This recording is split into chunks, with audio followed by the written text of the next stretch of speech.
Oh, hi. Oh my goodness. I was taking a short little nap because it was just a little Christmas nap. And I wanted to get back to you and read the next chapter in the Life and Adventures of Santa Claus. But first I want to talk a little bit about this book. This book, and I'm going to put that book this way, I bought when I was 7 years old. I got to tell you, it cost me 25 cents, and I saved up for it because I love to read and I loved my library.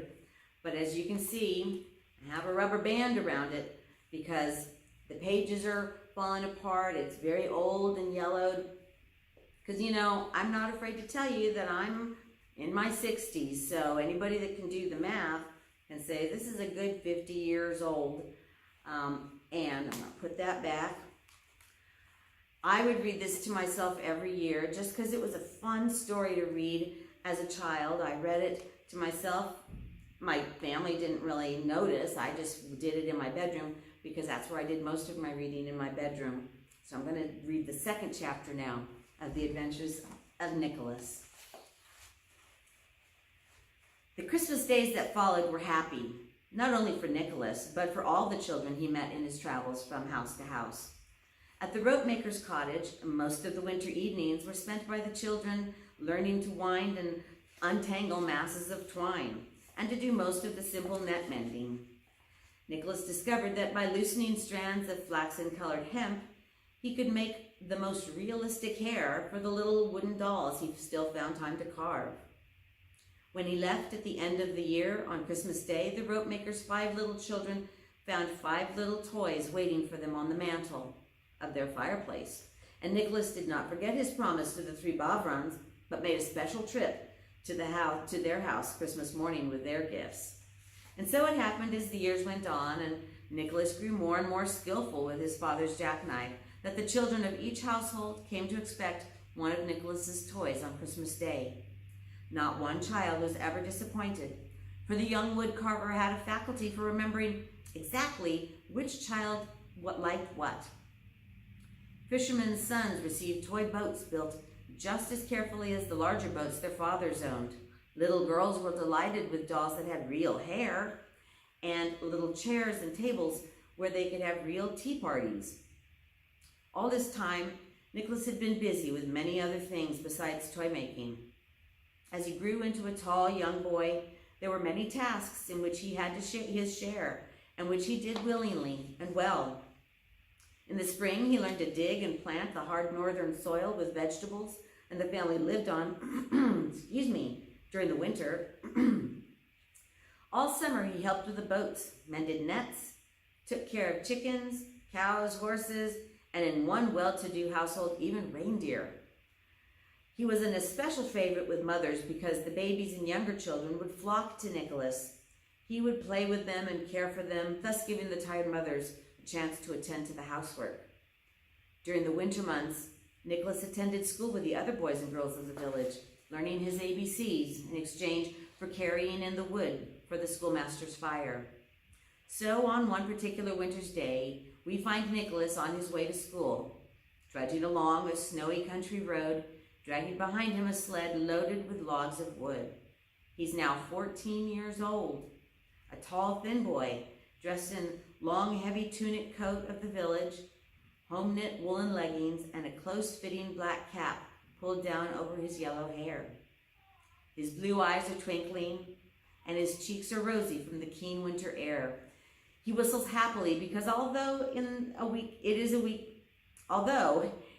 it will be Christmas time once more, and he will have to make his final change. He remembers the chest full of finished toys, one for each child in the village. It is the first year he has been able to do this, and the thought of his trips on Christmas morning, when he will personally deliver every child one of his toys, makes him almost skip along, burdened though he is with the heavy sleigh of wood. Finally, he reached the yard of the schoolmaster's cottage and was immediately attracted by the group of schoolboys who, instead of running about playing their usual games and romping in the snow, were gathered together in one big group, excitedly discussing something. As Nicholas entered the yard, they rushed over to him and all began talking at once, their faces aglow with wonderful news they had to tell. "Oh, Nicholas, there's gonna be a race on sleds, Christmas morning, and the squire he was going to give a prize to the one who, no, let me tell him. Nicholas, listen, it's gonna start." Nicholas turned a bewildered look from one eager speaker to another. "What are you all trying to say? One at a time there. Let Otto talk. Otto, what's this all about? A prize and races and the squire?" Nicholas drew a long, important breath and began to talk fast so no one would interrupt him. "There's going to be a big race on Christmas morning. All the boys are going to start with their sleds at the squire's gate at the top of the hill. And the first one who gets back to the big pine behind the squire's vegetable garden on the other side of the house wins the prize. And what is the prize? A big new sled with steel runners," all the boys chorused in delightedly. "With steel runners," echoed Nicholas in an awed whisper. "Go on, Otto. How are you supposed to go up a hill on a sled? And where else does the race go?" Otto frowned at the others for silence and continued. "Well, it goes down the hill and that'll carry you across the frozen creek at the bottom. Then there's that patch of trees near the woodcutter's cottage. Well, here's where the fun comes in. Every place you can't coast, you have to pull or carry your sled. There are about 3 fences you have to go over: the Grosnicks, the Bavrons, and the Pavliks. Then you have to go through the Black Wood, where you know there are some clear hilly stretches, and other places where you can't coast because of the trees. After you go through the wood, there's a long slide down to the village pasture. Then you go back across the creek at the rapids where it isn't frozen, then up the long hill beside the squire's to the big pine. There, how's that for a race?" Otto paused for breath triumphantly, and the others all started in again. "Nicholas, well, you'll enter, won't you? That's not a bad sled you have, even if you did—" "Hush, Jan," whispered another. "It isn't nice to remind Nicholas that he had made his own sled just because our fathers had made ours for us." But Nicholas was not listening to the conversation. He was thinking swiftly. Finally, he turned to the others and asked, "What time does the race begin?" 9 o'clock sharp on Christmas morning," was the answer. Nicholas shook his head doubtfully. "I don't know whether I can be there," he said slowly. He was thinking of the chest full of toys he had planned to deliver to almost every house in the village. He had so many chores to do when he got up in the morning that he didn't see how he could possibly finish his work, make his rounds with the gifts, and still be in time for the start of the race at 9 o'clock. The other boys looked at him suddenly, silenced by the thought that came to every mind. They knew what Nicholas was thinking, even when he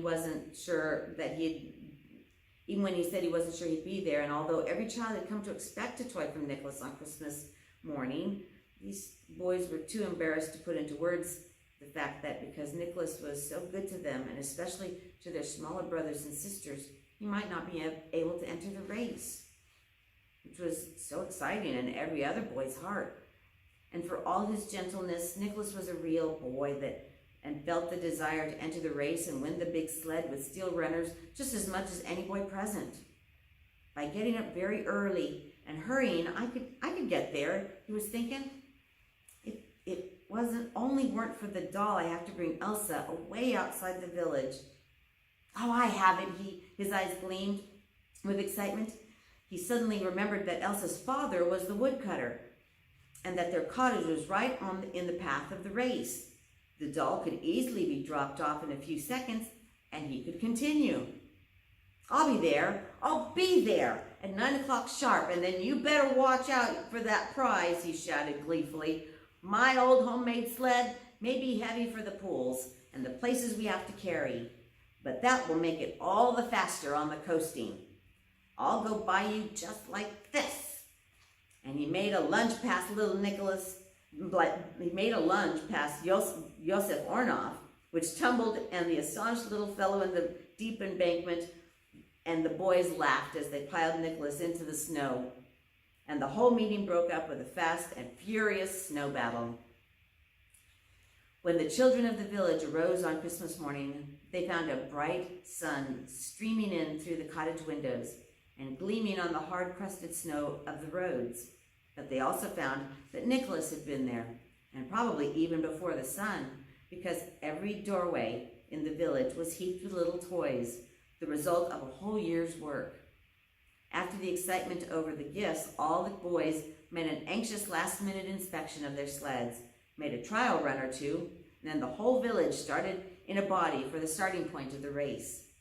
Nicholas, meanwhile, was back in his little sled, desperately working on a broken runner. It had collapsed at the last house under the strain of the heavy burden of the wooden toys. And even as Nicholas was feverly lashing heavy bits of rope and twisted cord around the bottom of his sled, he could hear the faint echo of the horn from the squire's house at the top of the hill, announcing the start of the race. He could have sobbed with disappointment because he knew that he would never get there in time to start with the others. But he also realized he had to get to the woodcutter's house anyway. So he turned the mended sled upright and made a mad dash to the hilltop, where he found the villagers already looking excitedly after a group of black specks speeding down the hill and shouting words of encouragement to the racers.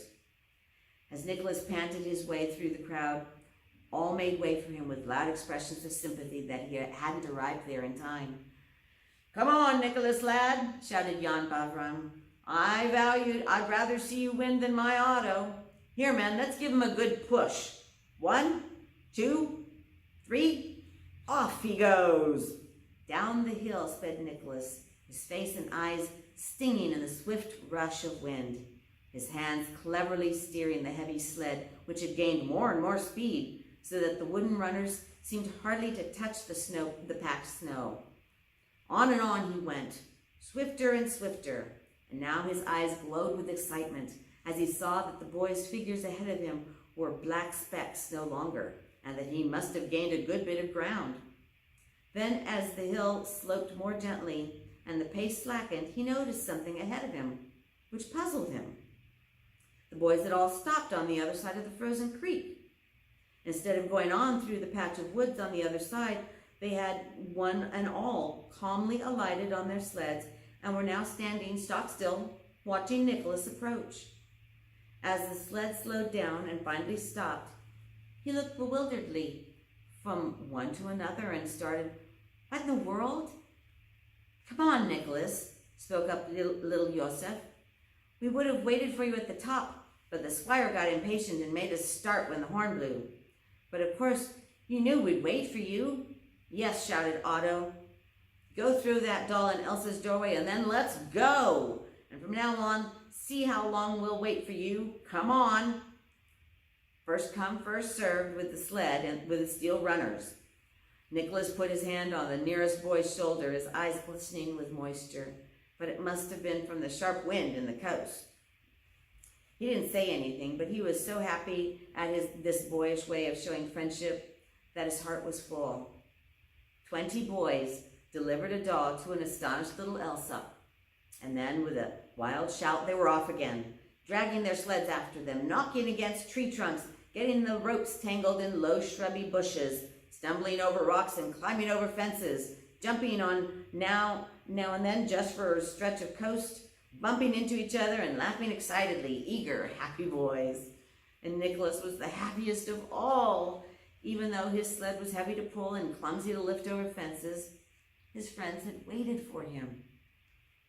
Up would go the strong young arms, and the sled was over the fence in the next field. They did like him, even though he was an orphan and had no house of his own, but had to be passed around. Over a steep grade, he would drag the sled and then fling himself down for a wild rush. And he had finished his morning's work too. Every child in the village was playing with a toy Nicholas had made.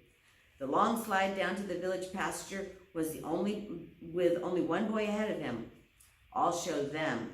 I'll never let a Christmas pass without visiting every child in the village. Now, carrying the heavy sled on his shoulders, while he felt slowly for a foothold on the flat stones for the part of the creek that was not frozen, he was the first boy to cross. Up at the top of the hill, there was a beautiful sled with steel runners. It's big. It would hold twice as many toys as this old thing. Up the hill, panting, hot yellow locks flying in the wind, digging in his toes in the hard snow, pulling for dear life at the old thing, turning around excitedly once or twice to see how close the boy was next to him. Then suddenly he heard shouts from the villagers, and he was at the top. He leaned against the big pane. He was home. He had won the race. The big sled with steel runners was beautiful, but it was more beautiful still to see the defeated boys pulling Nicholas home on his prize, while the littler children hopped on behind and climbed lovingly all over the victor, and each mother and father smiled proudly at the thought that it had been their own sons who had won the race. Well, that's the end of this chapter. We've got plenty more about how that sled's going to come in handy for future use.